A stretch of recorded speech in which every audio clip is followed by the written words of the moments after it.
안녕하세요. 정보가 세상을 바꾼다 인포뱅크입니다. 이번에 전해드릴 내용은 디커플링에서 디리스킹으로 그러나 여전히 반발하는 중국에 대해서 한번 알아보도록 하겠습니다. 여러분의 구독, 좋아요, 그리고 필요하시면 알람 설정까지 부탁드리겠습니다. 지금 미국이 디커플링에서 디리스킹으로 정책을 바꿨고 이 정책을 바꾼 가장 큰 이유는 유럽을 동참시키기 위해서였죠. 중국을 견제하는 유럽을 동참시키고 그리고 우리가 생각하는 디리스킹이 조금 다르다. 미국이 생각하는 디리스킹과 다르다라는 면을 여러분들에게 한번 보여드리도록 하겠습니다. 지금 시작해 보도록 하겠습니다. 최근 국제사회에서 가장 핫 이슈로 떠오르고 있는 것이 바로 디커플링, 디리스킹입니다. 미국은 최근 디커플링에서 디리스킹으로 대중 정책을 변화했죠. 디커플링과 같은 경우는 지금 중국을 갈라파고스화를 시키겠다. 완전히 정치와 경제 모두 세계에서 동떨어진 나라로 만들겠다라는 것을 말을 했던 거고, 디리스킹과 같은 경우는 일부는 인정을 하겠지만 경제적으로 보면 지금 군사적으로 사용할 수 있는 첨단 분야에 대해서는 우리가 막겠다. 그러나 첨단 분야가 아니고서는 우리가 막지 않겠다라고 보통 이야기를 하고 있지만 조금 더 생각을 해보면 중국 공산당의 이러한 정책에 대해서 우리는 배제를 시키겠다라는 그런 말입니다. 자, 그런 내용을 들어가 보도록 하겠습니다. 그리고 단어가 다른 것처럼 디커플링과 디리스킹의 의미도 다릅니다. 디커플링이라는 것은 커플을 완전 절단, 그래서 커플링이 아니다. 중국과 함께 우리는 할 수 없다라는 뜻으로 완전 배제를 의미하는 것이고, 디리스킹이라는 것은 리스크를 제거를 시키겠다. 말하자면 핀셋 규제로 이해하시면 대충 맞습니다. 또한 디리스킹은 중국 공산당만 핀셋으로, 그리고 공산당과 중국의 군대만 핀셋으로 제거한다라는 속뜻이 여기에 포함이 되어 있습니다. 중국에 대해 중국은 중국제조 2025를 통해 성장시키는 첨단 산업을 이제 배제시키고 그 외의 것은 그대로 놓겠다라는 것입니다. 양자 컴퓨터, 통신장비, 바이오, 그리고 반도체, AI 등에 대한 투자는 금지, 기술 이전, 그리고 조인트 벤처도 금지하겠다라는 것이죠.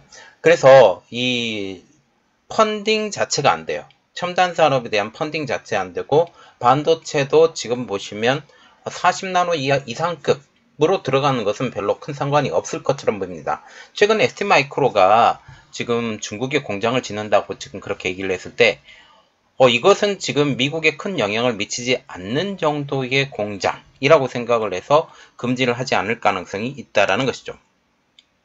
이 때문에 큰 개념에서는 지금 디커플링과 디리스킹은 큰 차이가 없을 것으로 보입니다. 최근 토니 블링컨 미 국무장관이 중국을 방문했지만 아무런 합의를 이뤄내지 못한 것도 이 때문이죠. 그리고 오는 6일부터 9일까지 제네드 옐런 재무장관이 중국을 방문하는데 이것 또한 아무런 합의를 이끌어내지 못할 것으로 보입니다. 지금 제네드 옐런 재무장관이 가면서 우린 디리스킹에 대해서 중국에 대해서 말하겠다라고 얘기를 했어요.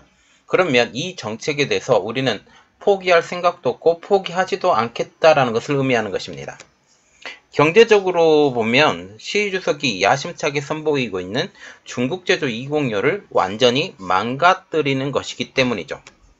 중국은 경제가 성장함에 따라 G2로 지금 성장했죠. 성장함에 따라 노동 집약적 산업을 중국에서 퇴출시키고 기술 집약적 산업을 성장시키고자 중국제조 202호를 주창했습니다. 이 때문에 섬유와 같은 노동 집약적 산업이 베트남, 캄보디아, 방글라데시 이러한 쪽으로 이동을 했고 기술 집약적 산업인 첨단 산업 육성을 노력하며 인건비를 정책적으로 올렸습니다. 상당히 올렸죠. 이것은 노동 집약적 산업이요, 우리 중국 땅에서 나가라고 얘기한 것과 똑같습니다. 이 배경에는 중국 정부가 좀 생각하는 것이 좋은 일자리 창출도 있었습니다. 그런데 이러한 정책이 제동이 걸린 것은 바로 트럼프 행정부부터 강력한 제재에 화웨이가 스마트폰 사업 일부를 포기하게 만들 정도였죠. 그리고 팹리스 업체인 하이실리콘도 거의 망조가 들었던 상황입니다. 그런데 다시 이 정책이 이어지고 있죠. 그것은 바로 아언어를 통해서 이어지고 있는 것입니다. 그리고 페미니스 업체가 중간에 오포가 페미니스 업체를 만들었지만 다시 아언어 쪽으로 인력을 이동시키는 것. 이때 제가 그 오포 회장의 그 대변을 변을 한번 봤는데, 우리가 잘못된 정책을 취했기 때문에 이것을 포기해야 되겠다라고 그렇게 얘기를 했어요. 그런데 제가 볼 때는 중국 정부가 뒤에서 보이지 않는 손으로 이것을 다 이동을 했다라고 보게 되는 것이죠. 바이든 대통령 취임 이후에도 민주당의 낮은 지지율 덕분에 트럼프 행정부의 이런 정책은 계속적으로 이어지고 있습니다. 그럼 왜 중국은 미국의 디커플링에서 디리스킹으로 정책을 한 단계 다운시켰는데도 불구하고 싫어하는지 한번 자세히 알아보도록 하겠습니다. 자, 그래서 이번에 알아볼 내용은 디커플링에서 디리스킹으로 그러나 여전히 반발하는 중국에 대해서 한번 알아보도록 하겠습니다. 리창 중국 국무원 총리는 6월 27일 텐진에서 열린 하계 다보스 포럼, 세계 경제 포럼에서 미국 등이 중국을 상대로 추진하는 디리스킹에 대해서 정면으로 비판했습니다. 그는 현재 서방에서 일부 사람들은 소위 의존도 감소, 디리스킹 등에 대해 여론몰이를 하는데 이 두 가지 말은 일정 부분 거짓 명제라고 생각한다라고 강조한 것입니다. 미국과 유럽 국가들이 중국의 의존도를 줄이고 위험을 제거한다라는 것은 경제적인 것뿐만 아니라 정치적으로도 중국 공산당의 정치적 위험을 제거한다라는 의미도 포함되어 있기 때문에 이러한 것들을 보고 그러한 이야기를 한 것이죠. 이 명제는 서방이 보기에는 너무나도 당연한 명제였습니다. 그러나 중국 공산당 입장에서는 너무나도 치명적인 명제였기 때문에 반발하고 있는 것이죠.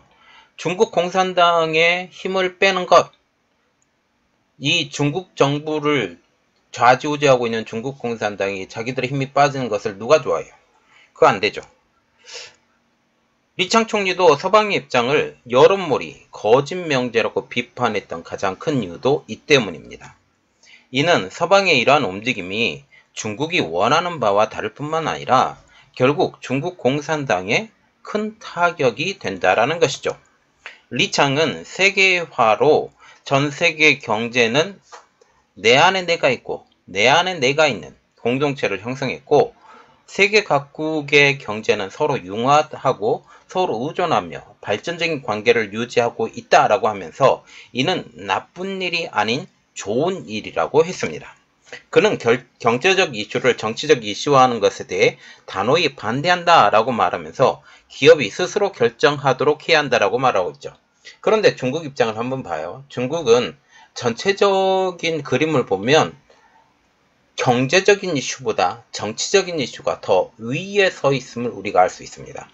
그리고 요즘 들어서 어떤 일이 벌어지냐면 리크루팅 하는 회사들을 다 때려잡고 외국에서 들어오는 리크루팅 회사를 다 때려잡고 있는 상황이죠. 그러면서 지금 중국 내부의 사정을 전혀 알지 못하게 하는 그러한 일들이 지금 중국에서 벌어지고 있다는 사실입니다.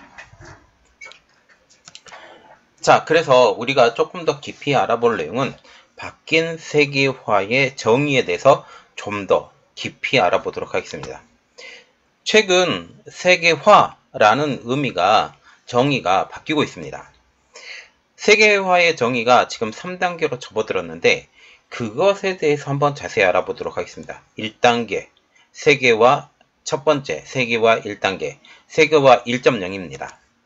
몇몇 주요 경제 강국과 집단이 글로벌 확장을 주도하고 미국, 유럽, 일본이 주도했던 세계화 과정을 세계화 1단계로 부릅니다. 중국은 1단계 후기에 입성해 약간의 재미를 보고 한몫 챙기던 단계를 세계 1단계라고 얘기하죠. 그리고 세계화 2단계, 세계화 2.0입니다. 세계화 2.0과 같은 경우는 다국적 기업들이 부상하던 단계입니다. 다국적 기업 거물들이 국경을 초월한 경영을 하고 자본이 초국가적으로 흐르면서 기업들은 세계 각지에 값싸고 질 좋은 노동력과 높은 생산성이 보장되는 지역을 이용했던 단계라는 그런 의미입니다. 이 단계에서 중국은 세계의 공장이 됐습니다. 가장 싸고 가장 노동력이 좋고 가장 생산력이 좋은 지역을 뽑아서 이용하다 보니 중국이 걸렸던 것이죠. 그리고 세계화 3단계, 세계화 3.0이죠. 주요 소프트웨어 장비와 글로벌 공급망이 업그레이드 됨으로써 지금 이러한 대표적인 이야기가 WWW, 3W라고 해서 지금 인터넷을 통한 초고속 시대, 이러한 소프트웨어 글로벌 공급망이 업그레이드 됨으로써 전 세계의 무수한 사람과 기업이 연결이 되어서 진정한 글로벌 시장이 형성되는 단계를 세계화 3단계로 부르고 있습니다.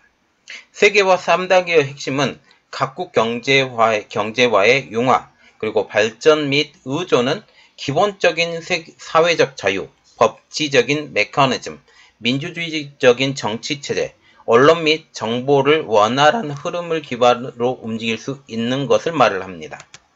사실 중국 내 많은 기업들도 이 과정에서 국제사회에 편입돼 세계화 3.0의 혜택을 누릴 수 있었습니다. 그래서 중국 내에서도 중국의 대기업들이 나온 이유도 바로 이 때문이죠. 그러나 중국은 스스로 이 기회를 걷어찼습니다.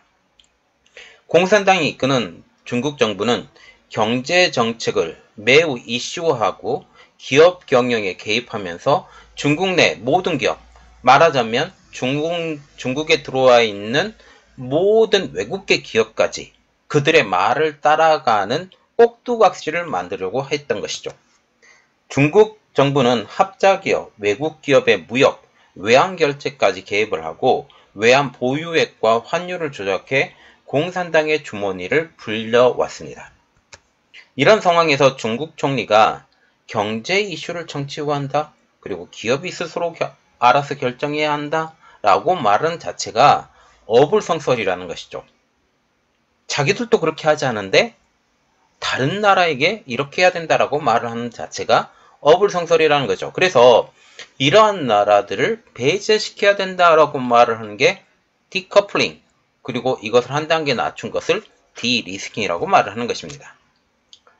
그리고 디리스킹이라는 단어는 유럽이 먼저 주장을 했어요. 디리스킹이라는 말은 유럽에서 가장 먼저 나왔습니다. 유럽은 중국과 디커플링, 말하자면 중국과의 완전 단절을 하지 않기 위해 처음 내놓은 것으로 미국도 유럽을 자기 편으로 앉기 위해 이 단어를 수용한 것입니다. 그리고 중국이 아무리 노력해도 인구가 감소하기 때문에 미국을 능가하지 못할 것이라는 말이 나오게 되자 그러면 우리도 중국을 조금 더 유지시키고 여기서 빼먹으면 빼먹고 중국 정부, 특히 중국 공산당의 지금 간섭만 좀 배제시키는 이러한 것을 해야 되겠다라고 생각을 하게 된 거죠. 결국 중국의 견제는 여전히 계속 간다라는 것입니다. 그리고 반도체 부분에서는 TSMC, 글로벌 파운드리, 인텔 등을 동원해 유럽 투자를 독려하고 있으며 유럽을 자기 편으로 안았습니다. 일본과 같은 경우도 TSMC, 지금 마이크론, 웨스턴 디지털 이런 회사를 동원해서 일본도 자기 편으로 만들고 IBM도 동원을 했습니다. 지금 우르줄라 폰데르라이언 EU 집행위원장은 중국과 관계를 끊는 것은 불가능하고 유럽의 이익에도 부합하지 않는다고 생각한다. 우리의 관계는 흑백이 아니고 대응 역시 흑백일 수 없다. 이것이 우리가 디커플링이 아니라 디리스킹으로 초점을 맞춰야 하는 이유다라고 말한 바가 있습니다. 그래서 우르줄라 폰데르라이언 EU 집행위원장이 가장 처음으로 디리스킹에 대해서 언급을 했고 이것에 대해서 이렇게 말을 한 것이죠. 즉 유럽이 미중 갈등에서 중국을 배려해서 나온 말이 바로 디리스킹이라는 것입니다. 폰데르라이언 집행위원장의 발언 이후 독일, 프랑스, 아시아 외교관들도 공식석상에서 디리스킹이라는 표현을 사용하기 시작을 했고 그리고 G7 정상회담에서 이러한 디리스킹도 다시 이야기를 했고 제이크 설리번 미 국가안보보좌관도 이 표현을 공식석상에서 한 것입니다. 토니 블링컨 미국 국무장관도 미국과 중국과의 디커플링은 추구하지 않는다라는 점을 명백히 했습니다. 완전 단절은 안 하겠다라는 것이죠. 그러면 우리가 디리스킹을 계속 이야기하면서 디리스킹의 진정한 본질이 무엇인지 한번 자세히 알아보도록 하겠습니다. 미국과 유럽이 말하는 디리스킹의 진정한 의미는 중국 공산당의 정치적 위험을 제거하는 것, 즉 중국 공산당의 정치적 개입이 경제로 넘어오지 말게 한다라는 것을 의미하는 것입니다. 중국은 코로나19 대유행 초기 방역 물자를 무기로 삼아 전 세계를 위협했고 이것 때문에 많은 나라들이 굴복을 했습니다. 국제사회는 이러한 일이 다시는 재발하지 않도록 노력하고 있는 것이죠. 결국 국제사회는 디리스킹을 통해 세계 경제와 국제 공급망에서 중국의 입김을 완전히 몰아내려고 이러한 이야기를 하는 것입니다. 그런데 중국이 대표적으로 하고 있는 중국의 입김을 세계로 불러넣는 것은 바로 1대1로 사업이라는 것이죠. 또 여기에 중국 제조 2025가 들어있습니다. 미국과 유럽은 디리스킹을 통해 중국과의 완전한 경제적 단절은 없을 것이라 말하고 있습니다. 중국에서 만드는 중저가 제품에 대해서 배제하지 않고 수입할 것이라고 얘기를 하고 있는 것이죠. 단지 군민융합, 말하자면 군대와 민간 자본에 융합된 첨단 기술, 군사용 첨단 기술 등 첨단 분야에서의 중국과 완전한 디커플링을 하려는 것뿐입니다. 그리고 통신 장비도 여기에 속하고 있는 것이죠. 그러나 중저가 또는 군사적 가치가 없는 제품에 대해서는 제재를 하지 않고 커플링, 이들과 같이 살아가겠다라고 말을 하는 것입니다. 하지만 이 제품의 생산 라인이 빠르게 중국을 떠나 인도, 베트남, 방글라데시 등으로 이동하고 있습니다. 중국이 중국제조 2025를 통해 첨단 산업을 발전시키고 노동 집약적이고 중저가를 만드는 공장을 중국에서 밀어내고 있기 때문이죠. 베이징 당국은 중국이 세계 저가 제품 생산 공장이 되는 것을 처음에는 굉장히 환영을 했지만 지금은 달가워하지 않고 있습니다. 그런데 미국과 유럽이 디리스킹으로 첨단 산업의 군사 유출을 우려하며 막으면서 일종의 괴리가 생기고 있는 것이죠. 이미 오를 대로 오른 인건비는 다시 노동 집약적 산업을 중국으로 불러들이기 어려운 상황으로 만들고 있습니다. 그리고 이제 첨단 산업으로 나가려고 노력하고 있는 중국 제조 2025를 밀어붙이고 있는 중국 입장으로서는 다시 이전의 사회, 그래서 좀 더 못 사는 사회로 돌아가는 것은 원하지 않고 있는 것이죠.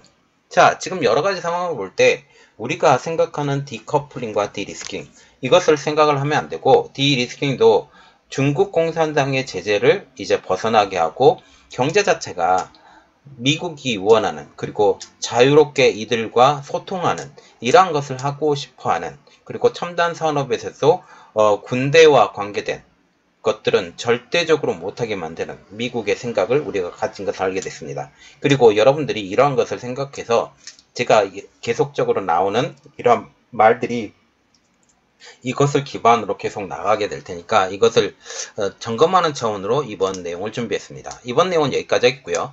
저희 내용이 여러분들에게 도움이 되셨다고 생각을 하시면 구독, 좋아요, 그리고 필요하시면 알람 설정까지 부탁드리겠습니다. 감사합니다.